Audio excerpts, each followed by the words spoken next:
Welcome, class. Today we're going to finish up section 8.6 and we'll also be reviewing for our exam number 3. I'll be assigning this 8.6 here today on Monday, and it will be due then by this coming Friday. 8.6 is, for some of you, maybe a brand new concept. Depends on your background that you had in high school. But 8.6 is going to be on complex numbers. And I'm going to try and introduce the need for complex numbers here at the beginning of this lecture. Some things that we have seen before is we have seen equations like this. It might be a little small, but it's saying basically solving an equation x squared equal to 49. So if I have x squared equal to 49, we've been able to solve that equation in the past. We would take a square root of both sides. That gave us the absolute value of x, and it would have been 7. But the absolute value of x can be a positive or negative. So actually our answers became a positive 7 and a negative 7. I know that's a little bit light here. I'm hoping that that's going to be readable for you. I'll try a different pen.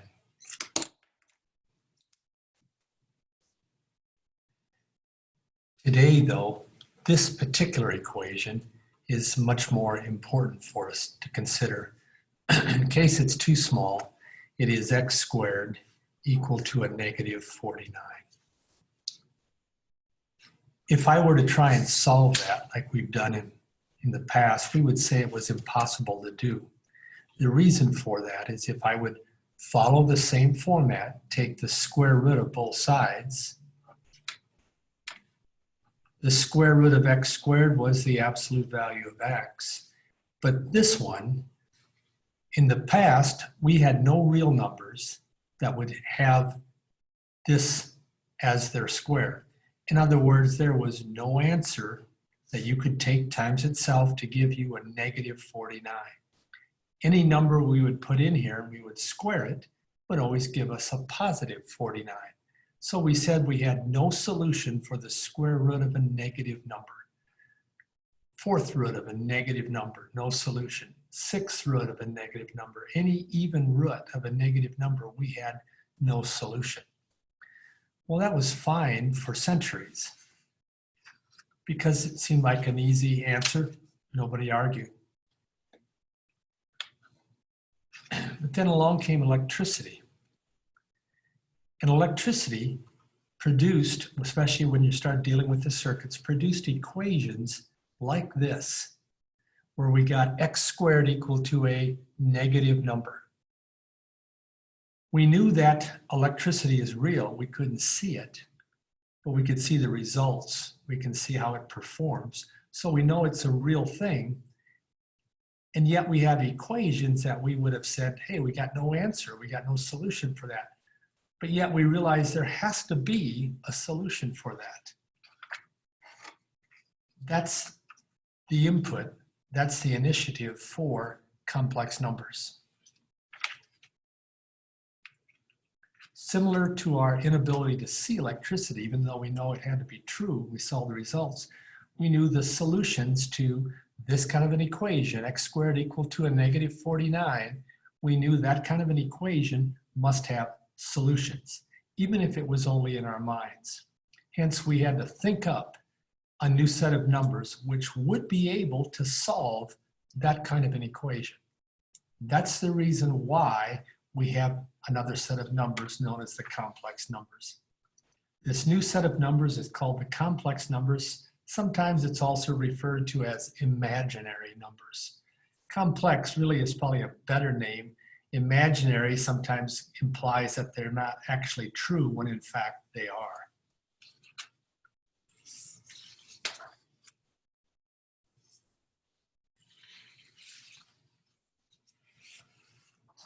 We have seen and worked with the following slide, It shows the sets of numbers that we've been developed over the centuries. Many of these sets were developed as, and this is kind of crucial, as humankind found need for them. Just like we found need for a set of numbers that could solve this one right here. As we needed them, we started to develop them. You've seen this slide before. It has to do with the reals. And up until that 17th century, these reals were sufficient. We had natural numbers. People started recognizing that we have a number 0 stands for nothing. We needed whole numbers. Then we had negatives. Then we had fractions. And then we had irrationals. All of that produced the reals. Well, today, we want to introduce a new set of numbers. This new set could solve equations like x squared equals a negative number. We call that new set complex numbers. It has the real number parts. So these real numbers that I have right here really are all of these. That's the reals. They're right in there. And we have another group known as the imaginary numbers. These imaginary numbers are going to be able to solve this kind of an equation.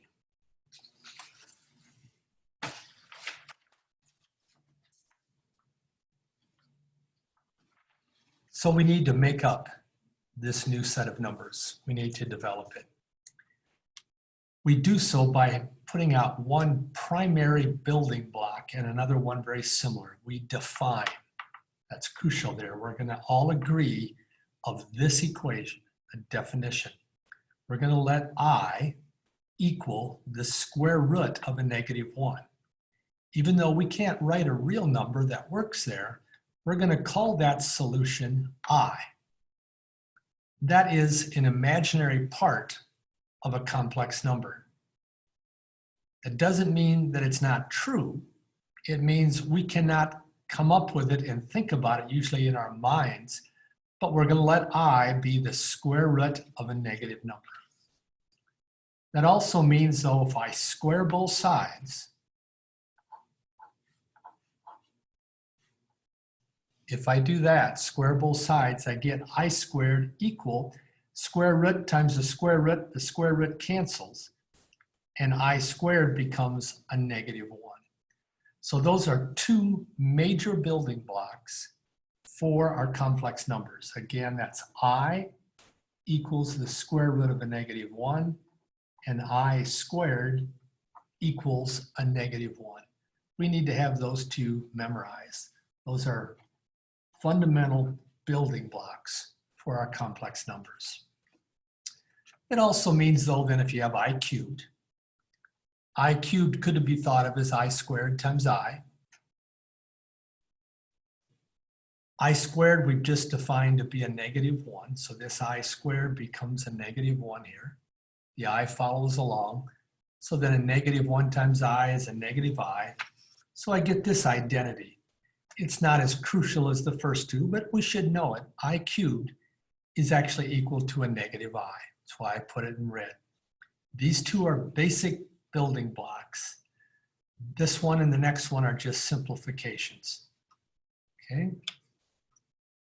I to the fourth can be thought of as I squared times I squared. Recognizing again this I squared up here is a negative 1. So that means I can put a negative 1 in for that I squared.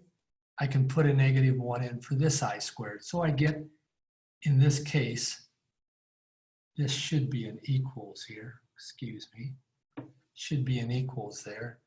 Should be a negative 1 times a negative 1, which is a positive 1.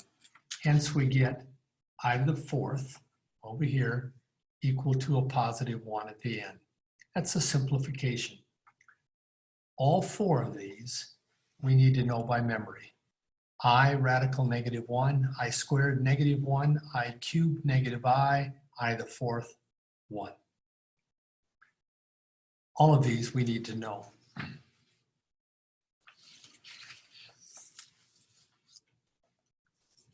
That also means then we can simplify higher powers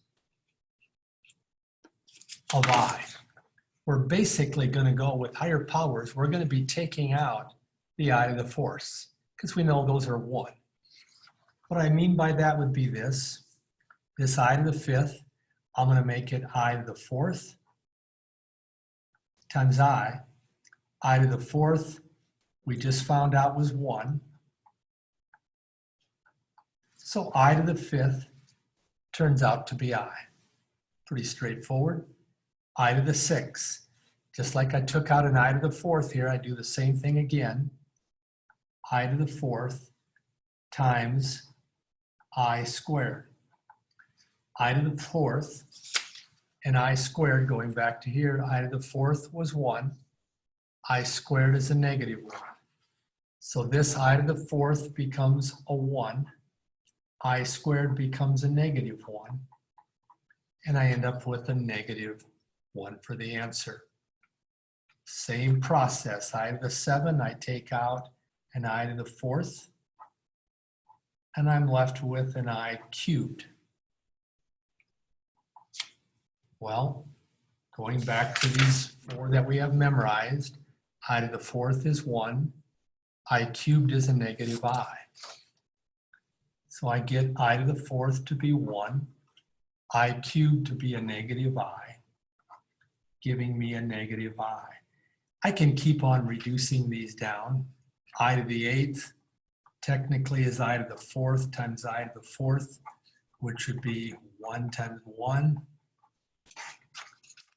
I to the 9th, if I wanted to, I could go 2 I to the 4th, or I could just take a power that is divisible by 4, like 8 times I. 8 is a 1, so that's going to be 1I, or simply I. I to the 10th, the I to the 8th times I to the 2nd gives me 1 times a negative 1, negative 1. I to the 27th. Well, what would I do with that one? I'm going to take out a power that's divisible by 4, so I would go 24. 24 means I'm left with an I cubed.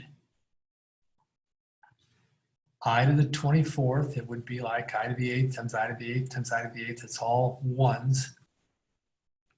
So I end up with a 1.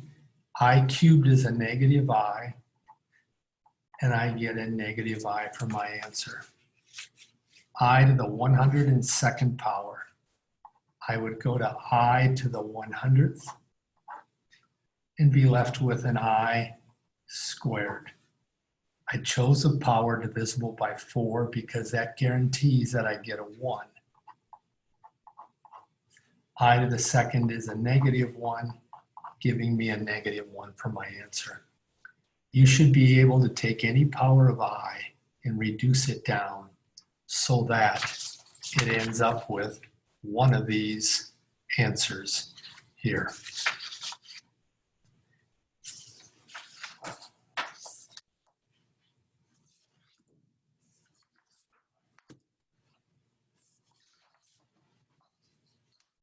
Now, the big question, how does that help us solve when I have x squared equal to a negative number? Well, the way that helps us is this.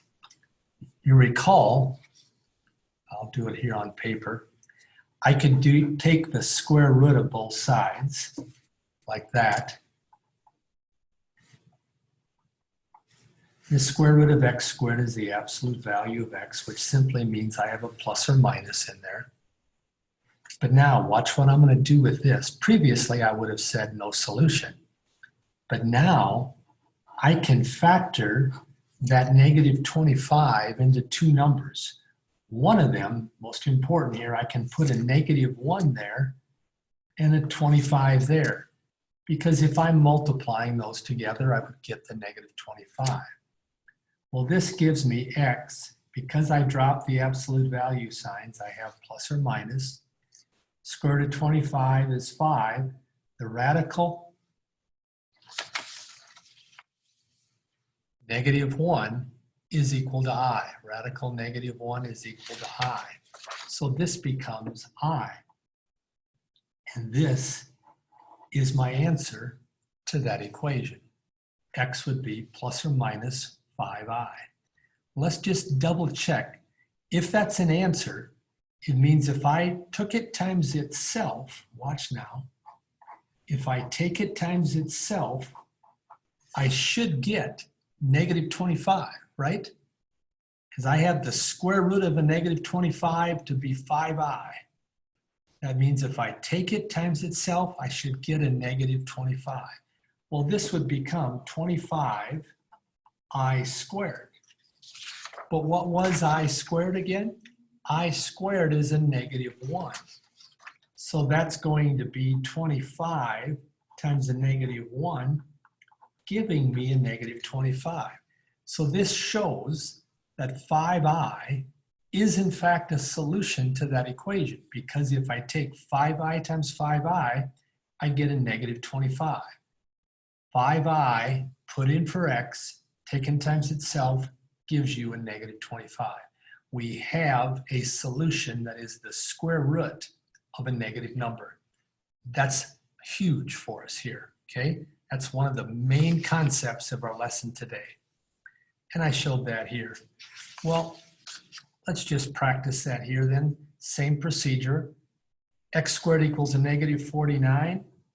If that's my problem, I would take the square root of both sides.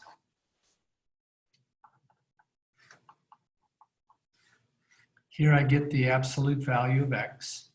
Here I break this apart into two radicals. One is going to be the 49, the other is going to be the negative 1. I drop the absolute value signs, I got to remember it's plus or minus, I get 7 times I. So 7I or a negative 7I, both are solutions for this equation. Again, huge, that's the big concept in our lesson today. Okay, well, what about if it's not a perfect square? Here I have X squared equal to a negative 12 if you can't read it. Same procedure. I take the square root of both sides.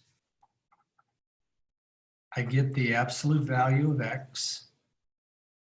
This time though, watch what I'm going to do. I'm going to take this radical negative 12 and I'm going to factor it into three numbers. The negative will be at the end, just like it's been in the past. That's going to become an I. But radical 12, do you remember when I had radical 12, I could make it radical 4 times radical 3, those factors, 4 being a perfect square. So now if I drop my absolute value sign, I get plus or minus. Radical 4 can be reduced down, radical 3 cannot. Radical negative 1 is I. That becomes my solution to that problem. Same procedure. Both of these types, you see here or here, where you have X squared equal to a negative number, you need to take the square root of both sides, plug in the negative 1 and the I for the answer. I'd like you to try that one there. I'm going to give you a little bit of time to do that, and I'll follow you up here in a moment.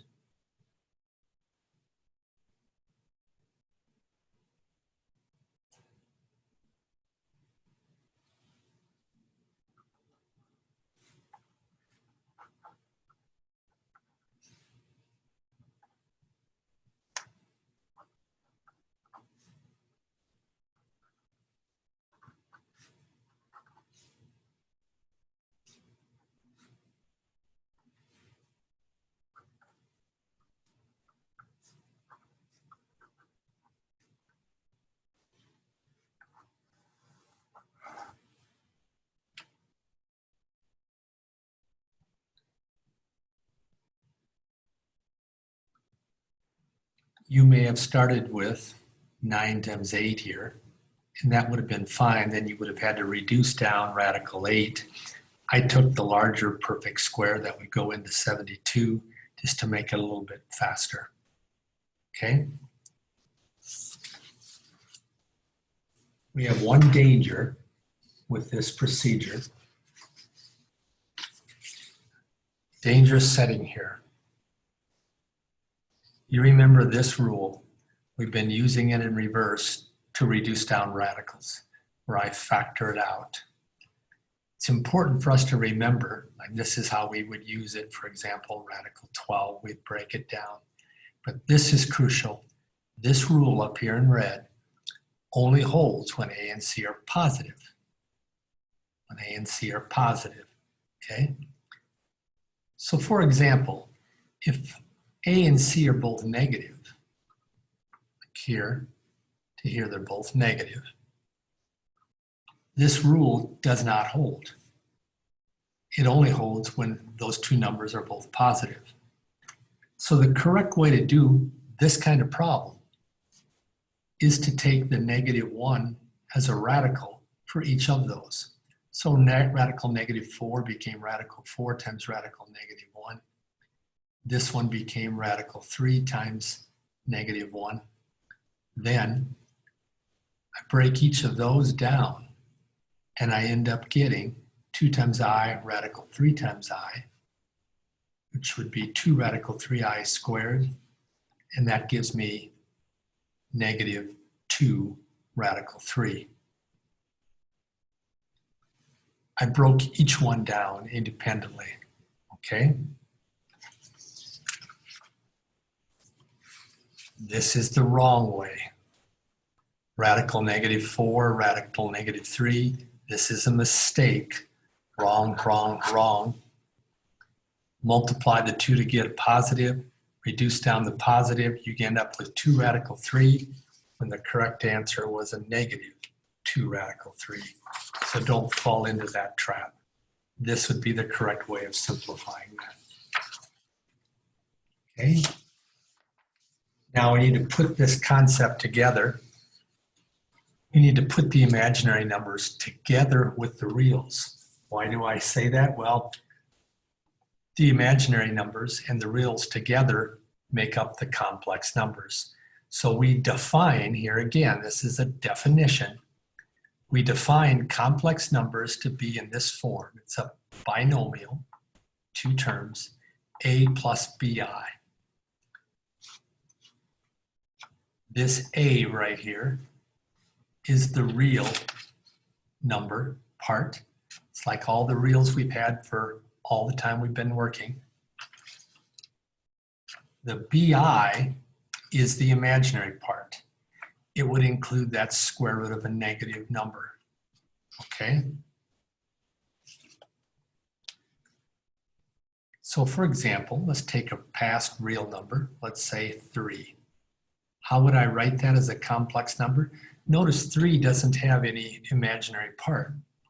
So if I had to write this as a complex number, it would be 3 plus, notice I don't want the I, I'm going to write 0i because 0 times anything would drop out.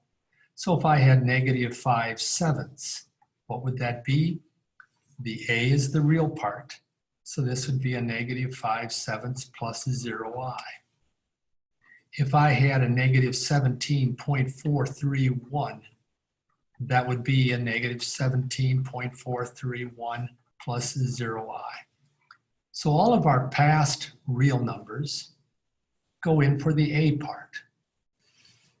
Our imaginary parts are over here.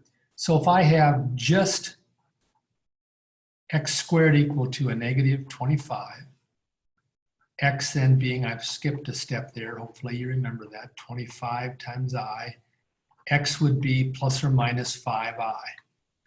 I wanted to write this answer as a complex. Notice I don't have any real part. So these answers would have been 0 plus 5i and 0 minus 5i. So over here, the real numbers, I put a 0 for the imaginary part. Here, when I have complex numbers, I put a 0 for the real part. Sometimes we have parts of both. So I might end up with 3 plus 4i. Well, that means 3 is the real part, 4i is the imaginary part. It might be a -7/3 minus 17 radical 17i, or whatever it might be, where I have a real part and an imaginary part.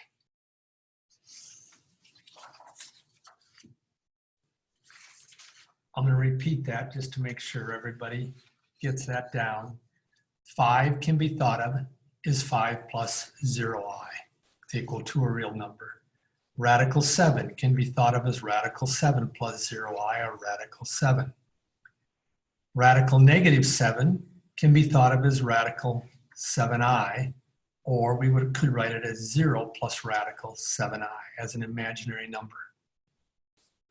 Negative radical negative 25 would be thought of as 0 plus 5i.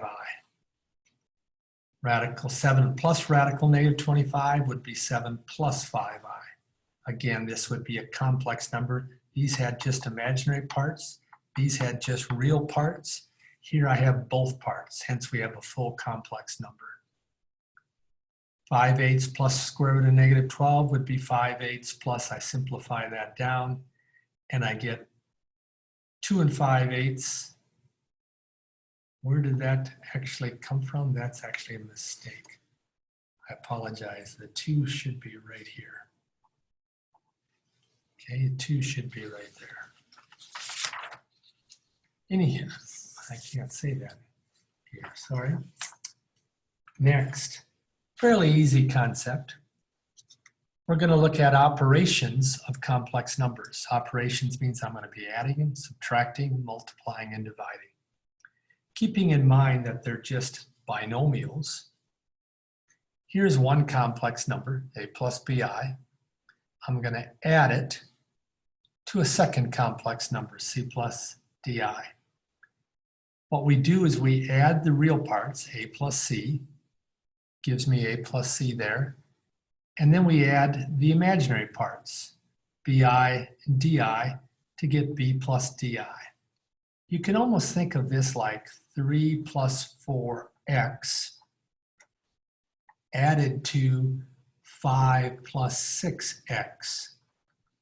We were adding these, we would take 3 plus 5 to get 15. 4x and 6x would have been 10x. It's just like adding binomials in algebra. Likewise, subtraction. I'm subtracting right there, so I'm going to take a subtract c, the real part, and I'll take bi subtract di. Again, you can almost think of this as 3 plus 4x, and we're subtracting, say, a number 5 plus 6x. If that were our problem, we would take 3 subtract 5, 4x subtract 6x, and that would be our answer.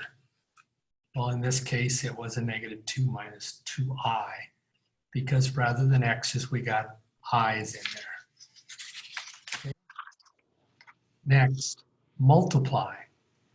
Well, if I'm multiplying, say, 2 plus 3x times, let's go 4 plus 5x, well, we FOIL that, right? We take the first terms, 2 times 4 to get 8. 2 times 5x would be 10x. 3x times 4 would be 12x. 3x times 5x would be 15x squared. And we would combine those middle terms to get 22x plus 15x squared. That procedure is basically the same thing we do with the complex numbers. We would take a times c. We would take a times di, gives us ADI. bi times c gives us BCI. And bi times di gives us BDI squared. We would get this. Without a doubt, you can add those two middle terms up. But you remember here, this is kind of new now, watch carefully, the I squared is a negative 1. Because the I squared is a negative 1, BD here times the negative 1 is a negative BD. Notice there's no I in the term. So this negative BD can be added to the front term. Notice I have AC plus a negative BD or minus BD. The two middle terms got added right here. Make sure that you follow that this I squared gets combined with the AC because it doesn't have an I in it. Let's take an example. this one, I would take 3 times 5 to get 15. 3 times 6i would be 18i. 4i times 5 would be 20i. 4i times 6i would be 24i squared. I squared, we know, is a -1. So that last term there becomes a -24. So I'm going to put that -24, combine it with my 15, and I'll get a -9. I'm going to take these two I terms, 18i and 20i, and that makes, when I add them together, 38i. So this becomes my answer. Whoa, I got it mixed up there. What did I do wrong? 1524. I think that should have been a -9. I miscalculated that. I forgot to combine that one. All right, -9.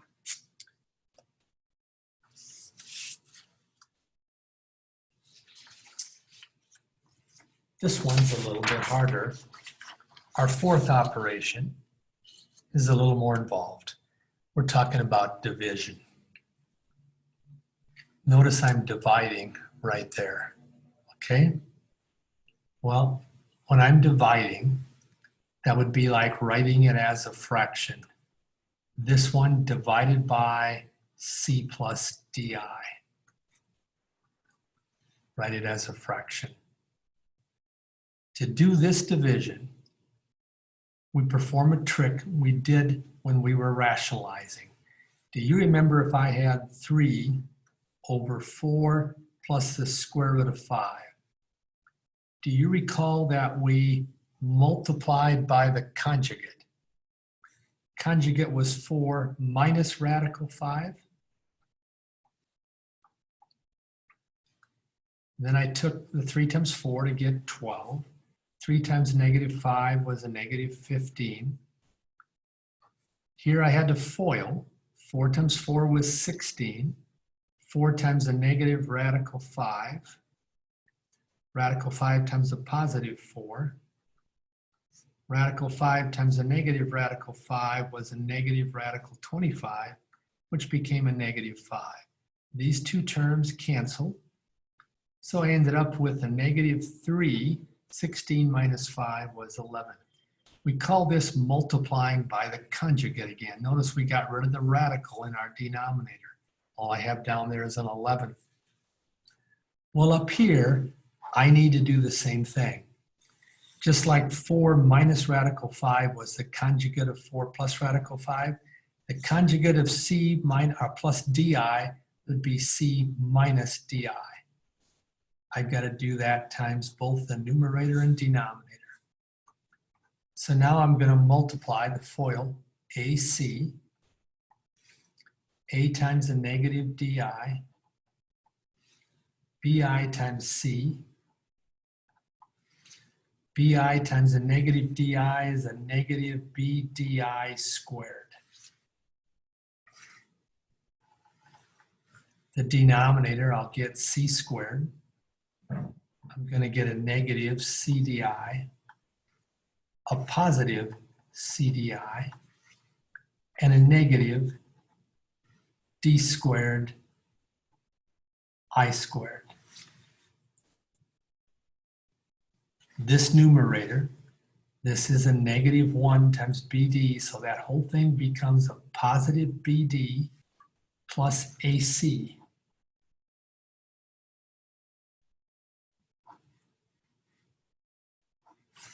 These two I terms can be added together. So I'm going to have a negative AD plus BC, all times I. These two middle terms will cancel. This is a -1, so -1 times negative D squared is going to be a positive D squared. So I'm going to have C squared plus D squared. Notice no I, no radical in the denominator. Now I could technically put this in more of a complex form by doing this, put the real parts by themselves and put the imaginary parts.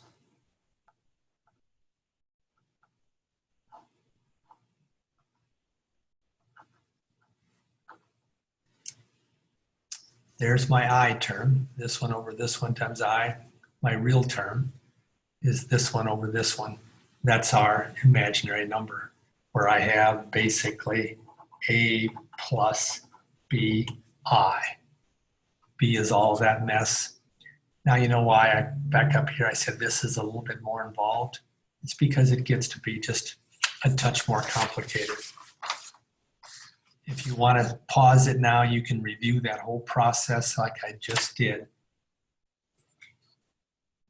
But now we're going to take an example. Again, if you're done pausing it, we're going to move on here.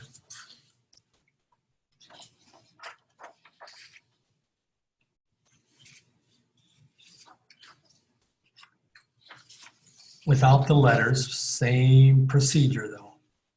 3 plus 4i divided by 5 plus 6i, I'm going to write it as a fraction. The next thing I'm going to do is I'm going to multiply by the conjugate. So the conjugate of the denominator was 5 plus 6i, the conjugate is 5 minus 6i. This has to be both the numerator and the denominator. So now I'm going to be foiling the numerator and the denominator. So that's where 3 times 5 gives me 15. 3 times a negative 6i, 4i times 5, 4i times a negative 6i, the denominator 5 times 5. The middle terms drop out. I squared is a negative 1, so that's a positive 36 with 25. Gives me the denominator, the sum of that. This would be a positive 24 added to 15, gives you that. Negative 18i plus 20i, that gives me 25 plus 36 is 61. 15 and 24 is 39. There's my answer. Again, a little bit more involved.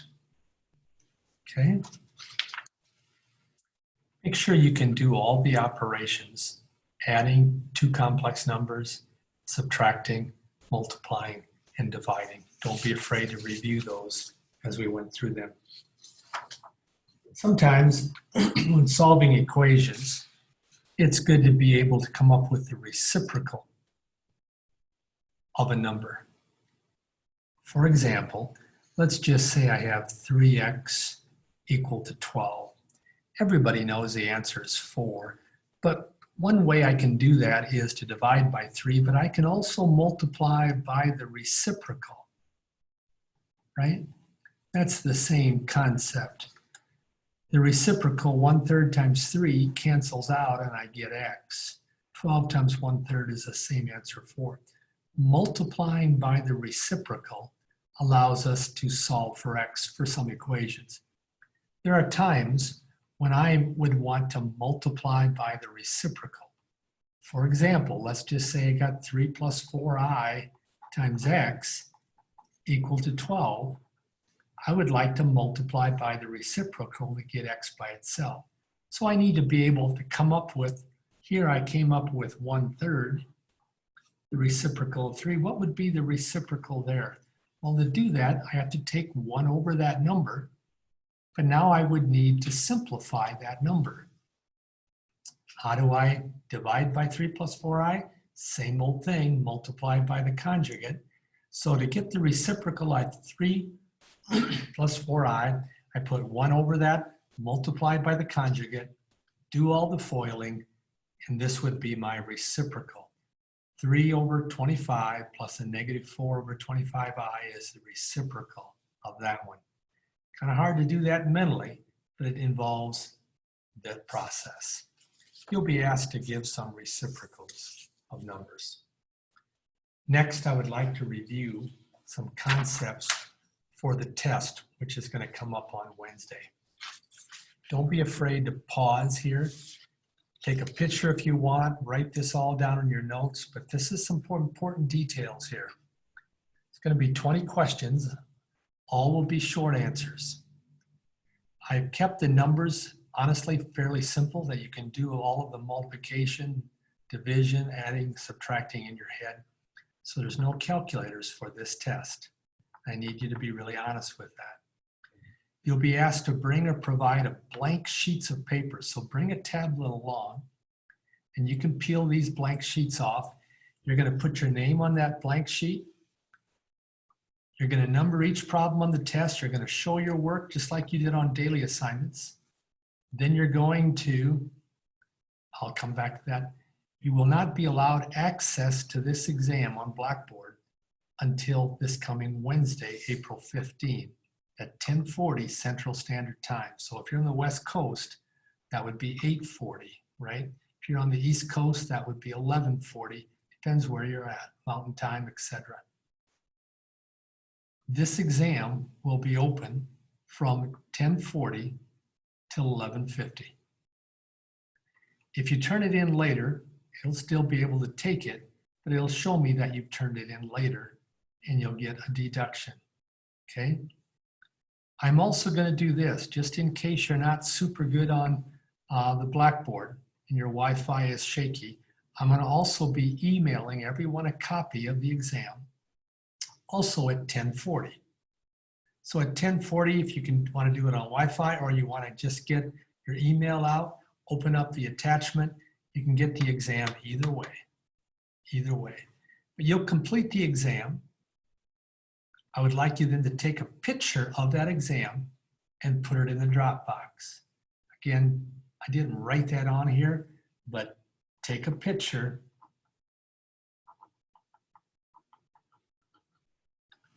Take a picture of all the sheets, make sure your name's on each one, and put them in the Dropbox. Take plenty of sheets, use plenty of paper so that it's easy to read. Again, if I can't read it, I can't give you credit for it.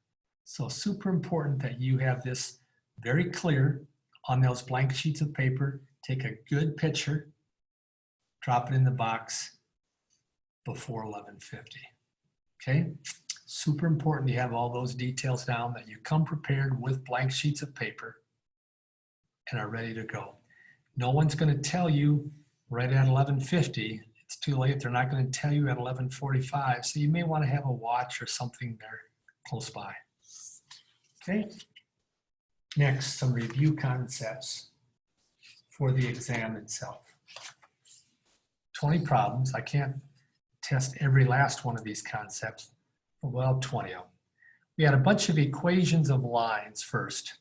We graphed them. We began by making a chart. What do I mean by the chart? That means an XY chart like that.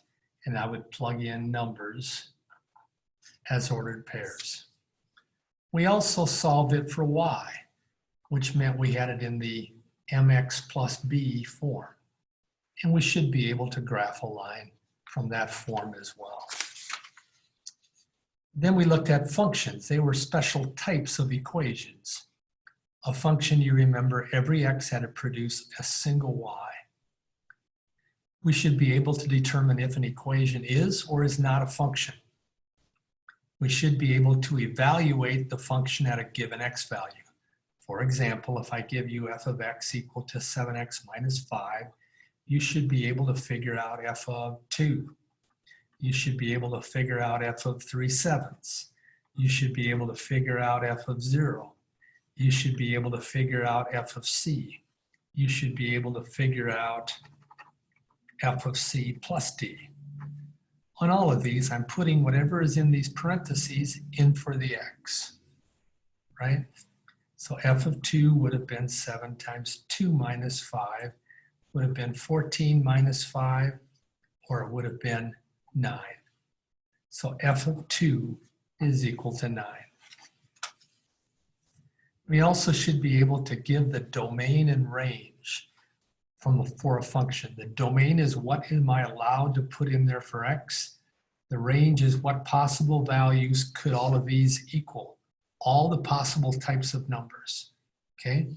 You remember we did that work now. We also should be able to tell what intervals the function increases, what interval the function decreases. we should be able to produce a function given a word problem, as well as a split function. A split function, you remember, looks something like this. I'm going to make this up now, 5x minus 3 for x to be, let's say, less than 17, and 2x plus 1 for x to be greater than or equal to 17. That's an example of a split function. You should be able to look at a graph, produce the split function. You should be able to produce a function from a given word problem. Okay?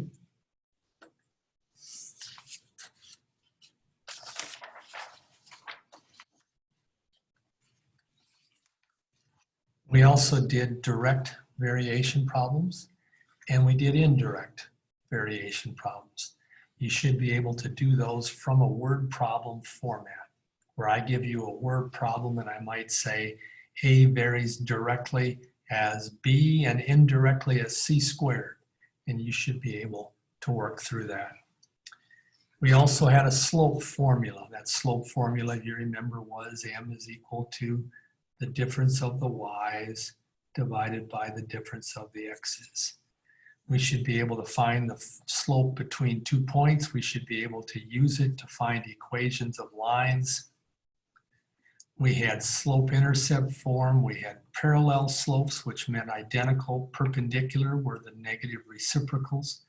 We worked with all of those. And then we had graphing single inequalities as well as systems of inequalities. What we meant by that is graphing, say, 3y plus 5x is greater or less than 17. And I might have had a system where I have another one. And you would have to graph both of those, okay?